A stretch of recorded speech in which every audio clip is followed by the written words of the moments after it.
in robes shooting some kind of lightning out of his hand. Stephen blinked. "We've been over this, Ryan. I don't know what everything here says," he said.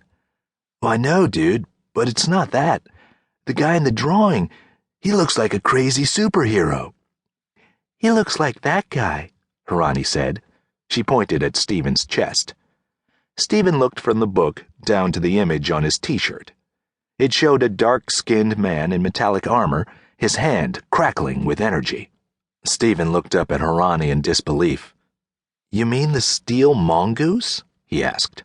She shrugged. "You've never heard of the steel mongoose?" Stephen continued.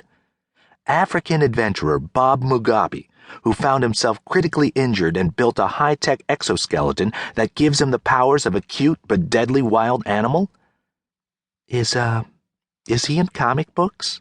Harani asked. "No. Maybe. I don't know. He only starred in Steel Mongoose 3, the top-grossing film of last year. It was playing on the flight."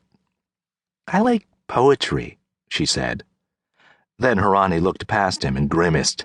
Stephen turned to see Mr. Singh glaring at them from a few feet away. "We better cool it," Harani whispered. Ryan laughed. "You and your heroes, Lee. They're not real, you know." Harani and Ryan moved off. Stephen lingered behind for a moment, staring at the book in the case. The strange image of the man with the lightning bolts seemed to stare back at him, as if it were speaking to him through the ages. "Hey, Lee," Ryan called. "Take a look at this." Stephen crossed over to the wall. Ryan had stopped next to a big empty case with a sign reading, in English and Chinese, "Exhibit removed for repairs." "Sucks, huh?" Ryan said. "This thing must be 15 feet tall." Stephen peered closer. Inside the case was a small cardboard stand-up with a picture of the missing exhibit. A large flat disc, etched with a series of concentric circles and lines. The lines formed hundreds of tiny boxes, each filled with one or more ancient Chinese characters. Notches studded the outer part, marked with numbers from 0 to 360. A label read, "Shi Pan, Astrological Compass, circa 200 BC. "My grandfather," Stephen said, "he's got one of those. Well, his is a lot smaller. I think he brought it over from China." Stephen pointed. "The markings are the names of stars in the sky."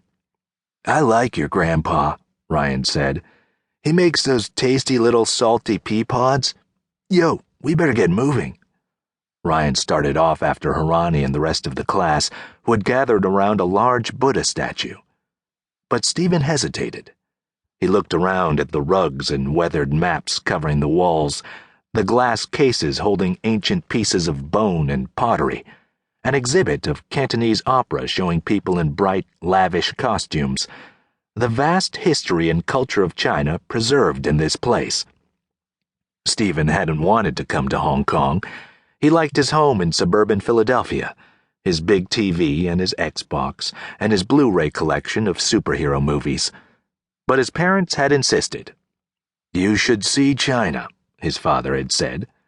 "You have to be in a place to understand it. You need to know where you came from." It must have been important, Stephen knew, because his father rarely spoke for that long. In fact, Stephen's parents weren't around much. Ever since he could remember, they'd been busy running their company, 7 days a week. But grandfather was always around, with his awesome cooking and his warm smile and his long stories about old China.